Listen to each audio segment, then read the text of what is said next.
किन बच्चों को यूएस सिटीजनशिप नहीं मिलेगी अगर वो यहाँ पर बॉर्न होते हैं। 14th amendment to the US constitution, जितने भी बच्चे अमेरिका में पैदा होते हैं वो यूएस सिटीजन कहलाते हैं। लेकिन अब एग्जीक्यूटिव ऑर्डर लगने के बाद ऐसा नहीं रहा। बच्चा पैदा हुआ और उस वक्त बच्चे की जो मदर है वो चाहे लीगल हो चाहे इलीगल हो, लेकिन अगर उस बच्चे का फादर यूनाइटेड स्टेट्स सिटीजन नहीं है या फिर उस बच्चे का फादर लॉफुल परमानेंट रेजिडेंट नहीं है तो उस बच्चे को यूनाइटेड स्टेट्स सिटीजनशिप नहीं मिलेगी। वेलकम बैक बड़ी सत श्री अकाल, सब वधिया ते कमाल। बाहर बहुत ठंड पै रही है यार, इसलिए अभी अमेरिका में अपने आप को बचाए, नहीं तो सर दर्द हो जाएगा यार। वैसा ही कुछ सर दर्द अब प्रेसिडेंट ट्रंप दे रहे हैं। जब से उन्होंने ऑफिस संभाला है काफ़ी एग्जीक्यूटिव ऑर्डर्स उन्होंने साइन करके जनता को दे दिए हैं, लेकिन उनमें से कुछ एग्जीक्यूटिव ऑर्डर्स ऐसे भी हैं जो अनकॉन्स्टिट्यूशनल है, अनलॉफुल है। उनमें से ही एक एग्जीक्यूटिव ऑर्डर जिसकी आज मैं बात करने जा रहा हूं, जिसमें बर्थ राइट सिटीजनशिप को एंड करने की बात उन्होंने की है और इस एग्जीक्यूटिव ऑर्डर को साइन ऑलरेडी कर दिया है। लेकिन इसी एग्जीक्यूटिव ऑर्डर के अगेंस्ट लॉ सूट फाइल हो चुका है। तो आज बात करते हैं कि भाई किन बच्चों को यूएस सिटीजनशिप नहीं मिलेगी अगर वो यहाँ पर बॉर्न होते हैं, as per the executive order of president Donald Trump. आयो फिर प्रेसिडेंट डोनाल्ड ट्रंप के एग्जीक्यूटिव ऑर्डर को समझने से पहले हम बर्थ राइट सिटीजनशिप को समझते हैं। 14th amendment to the US constitution को समझते हैं कि उसमें क्या लिखा है। 14th amendment to the US constitution, उसमें ये लिखा है, all persons born or naturalised in the United States and subject to the jurisdiction thereof are citizens of the United States and of the state wherein they reside। तो इसका basically ये मतलब है कि जितने भी बच्चे अमेरिका में पैदा होते हैं वो यूएस सिटीजन कहलाते हैं। लेकिन अब एग्जीक्यूटिव ऑर्डर लगने के बाद ऐसा नहीं रहा। अभी तक जो फॉलो किया जा रहा था कि अगर एक बच्चा यूएसए की सॉइल पर, मतलब यूएसए में पैदा होता है तो वो यूएस सिटीजन कहलाएगा, इररिस्पेक्टिव कि अगर उसके पेरेंट्स लीगल आए थे, इलीगल हैं, उनका क्या स्टेटस है, इससे फर्क नहीं पड़ना चाहिए बच्चे की यूएस सिटीजनशिप को।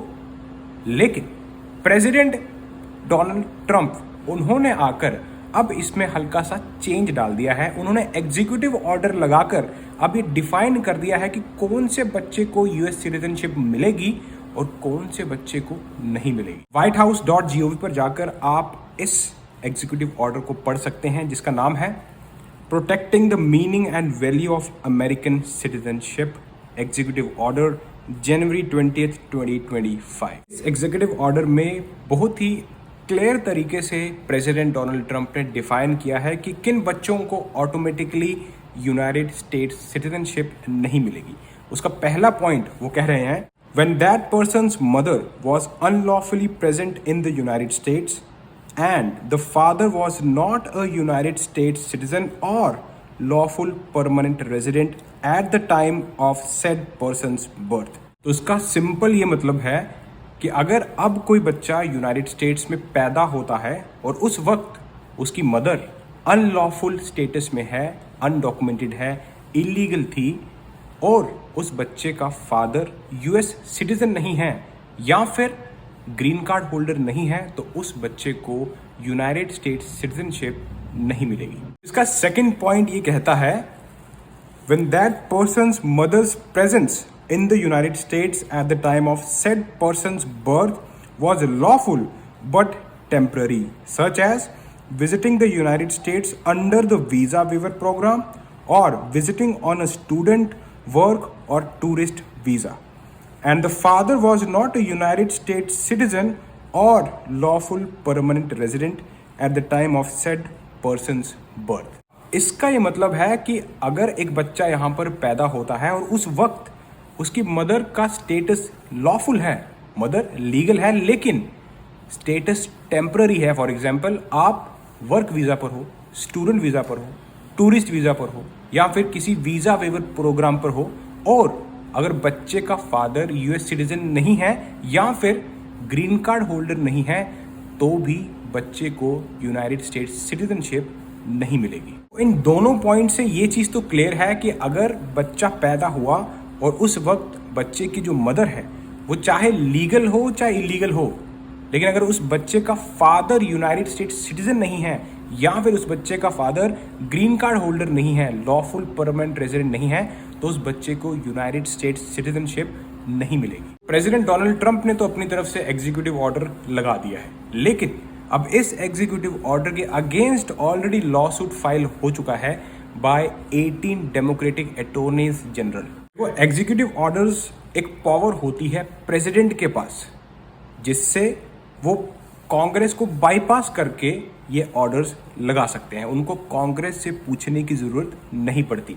लेकिन अगर ये एग्जीक्यूटिव ऑर्डर्स अनकॉन्स्टिट्यूशनल हों तो इनको कोर्ट में अपील किया जा सकता है और इनको रद्द किया जा सकता है, और वही हो रहा है।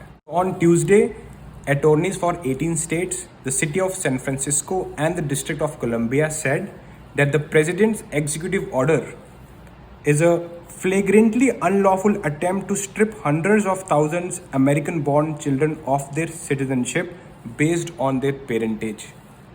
कि पेरेंट्स के स्टेटस की वजह से hundreds of thousands of American born children को निकाला जा रहा है उनकी सिटीजनशिप लेने से। देखते हैं कि इस लॉ सूट को कौन जीतता है। क्या एग्जीक्यूटिव ऑर्डर रहेगा या रद्द हो जाएगा? अब तो टाइम ही बताएगा, क्योंकि एक लेंथी प्रोसेस होता है। ऐसा नहीं कि आज लगाया और कल जवाब आ जाएगा। पर इस तरह के एग्जीक्यूटिव ऑर्डर अगर आते रहेंगे तो जिसका जो मन करेगा वो उस तरह से कॉन्स्टिट्यूशन को समझकर एग्जीक्यूटिव ऑर्डर लगा देगा। तो उस पर्पस से अगर हम देखा जाए तो लॉ सूट बिल्कुल सही है। कॉन्स्टिट्यूशन को अमेंड करना चाहिए, ना कि आप एग्जीक्यूटिव ऑर्डर लगा के जो आपका मन कर रहा है वैसा कर दे। एग्जीक्यूटिव ऑर्डर्स एक परमानेंट सोल्यूशन नहीं होता, क्योंकि हो सकता है कि कल को कोई और प्रेसिडेंट बनकर आए और वो इस एग्जीक्यूटिव ऑर्डर्स को हटा सकते हैं, वो अपने नए एग्जीक्यूटिव ऑर्डर्स लगा सकते हैं। इसीलिए भाई अब पावर का गलत इस्तेमाल ना हो तो एग्जीक्यूटिव ऑर्डर्स को कोर्ट में अपील की जा सकती है, और वही हो रहा है। अब देखते हैं रिजल्ट क्या होगा। मिलता हूं आपको ऐसी किसी इंटरेस्टिंग वीडियो में नेक्स्ट टाइम। टिल देन, शको फटे।